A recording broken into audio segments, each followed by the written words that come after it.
Doing blood work, I think, is absolutely warranted to have a baseline as early as possible where it's, your peak hormone output, 21, 25 years old, chlorine in your fucking shower is killing your test. Let's say someone's listening and they go, this Brian guy doesn't seem like my bag, don't want to take an ass full of steroids.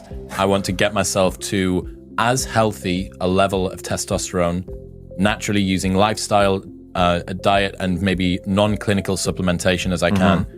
What's the prescription? This is not medical advice. Oh my God, dude, that's so general. I could What say, would you do if you were to say, I would be like, what are the principles that people should follow? I would say getting to bed at the same time every night, ideally, and waking up at the same time every morning, following your circadian rhythm. As it starts to get dark, you start to wind down, you get to bed at an adequate time, hopefully around, depending on where you live, your schedule, etc. But ideally no later than like 11 or 12.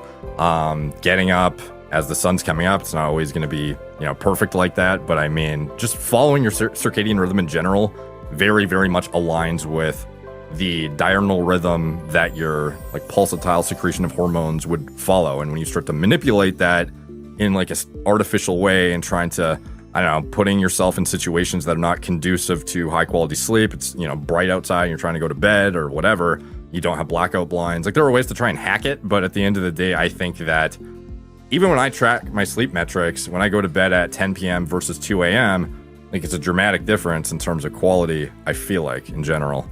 And I don't think anyone actually has a full, clear answer on that, by the way, because I've asked guys like Huberman and stuff about if I go to bed at 2 a.m., but I sleep 8 hours and I have blackout blinds and I optimize everything, could I get the same health outcomes as if I was, a dialed in like 9:30 p.m. Your body's pretty intuitive, and oftentimes I think it knows better than you do. Like when people try and hack their body, sometimes they're fighting against something that is not leading to an optimal outcome when they could have otherwise just been following the common principles of go to bed at a good time, after the sun goes down, get up at the same time every morning, sort of following, the normal circadian rhythm that a human should follow.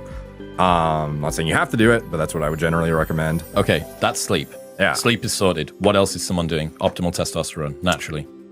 A good proportion of like not depriving yourself entirely of fats in your diet, because some people will very much, especially in the fitness space, will go protein, carbs. They very much want to try and hit their body weight in protein.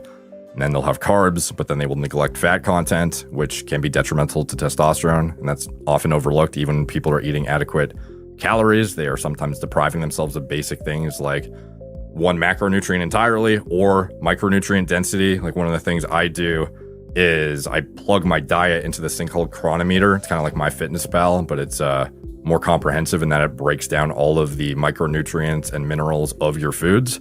So it shows what vitamins and minerals you're deficient in of your diet model. And then you can then backfill accordingly based on what you're deficient in. Wow. So that is typically what I would recommend too, because if you don't have the cofactors and substrate to actually produce the hormones, even if you're eating what you consider to be a good diet, it might be deficient in adequate zinc, or it might be deficient in adequate bioavailable B vitamins or whatever. Like it would be worthwhile to kind of at least one time, like flesh out, if you follow a consistent diet, what does that yield in terms of all of the vitamins and minerals? And is that satisfactory for optimal hormone output?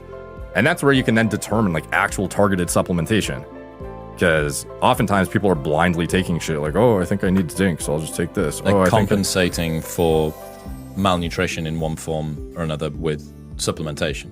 If you need to. Like obviously food, whole foods is in general, I would say, going to be better. But it depends, because some people don't want to eat more. Some people have goals that are, body fat related, and they want to maybe even restrict calories. And at that point, you might be cutting something out that was hitting your micronutrient allotment for some specific thing.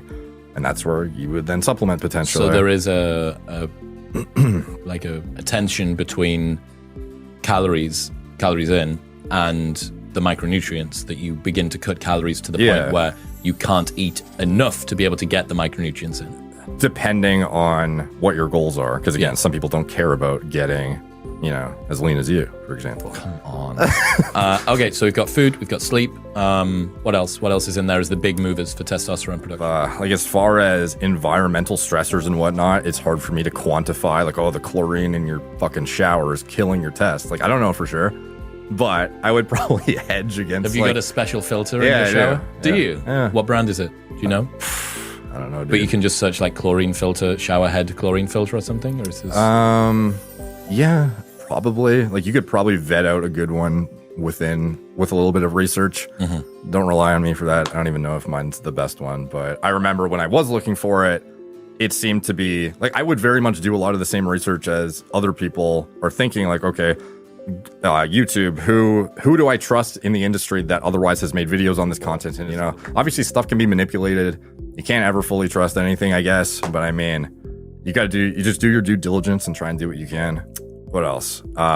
Cooking in like plastics, I think is something that could be impactful. Cooking in plastics? Not cooking, like heating stuff up and like storing stuff in plastics, Tupperware, drinking out of plastic bottles. Not ideal. Yeah. Okay. We are killing ourselves. I'm traveling. Yeah. I would normally have a glass bottle, but yeah. One thing that I found is a really nice solution for that. A bunch of different companies make glass Tupperware, plastic lid, glass sides, which I'm going to guess is mostly okay because the food's not going to be touching the top. Yeah, all my prep meals are in glass containers. Really nice, super easy to clean, don't smell as much. If you do end up leaving it for a few days, you don't feel like, oh God, it's infused into the container now and I've permanently got this sort of moldy residue that's going to be in there. Yeah. Steel shakers for using protein and whatnot. If you actually wanted to adequately assess the impact of these things, though, like, again, how impactful are they at the end of the day?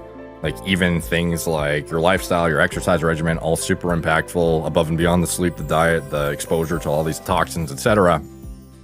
Doing blood work, I think, is absolutely warranted to have a baseline as early as possible, where it's, you know, your peak hormone output, you know, 21, 25 years old, have some sort of baseline profile that is comprehensive. So then if something goes awry, you can then go back and identify where there are deficiencies, imbalances, etc., what went wrong and why. So some of these exposures to whatever it is that's detrimental to testosterone or lackluster, fill in the blank, if you change that, you could then get blood work done to assess, is my gonadotropin output now sufficient compared to before if it was suboptimal? And you can see pretty clearly, like, rather than being speculative about, does this help? Maybe I should totally change this area of my life because it might be suboptimal. Like, there are some things that might be, you don't want to do, that you think are going to be conducive to better hormones, and maybe it has no impact whatsoever. And at that point, you could go get a basic testosterone test.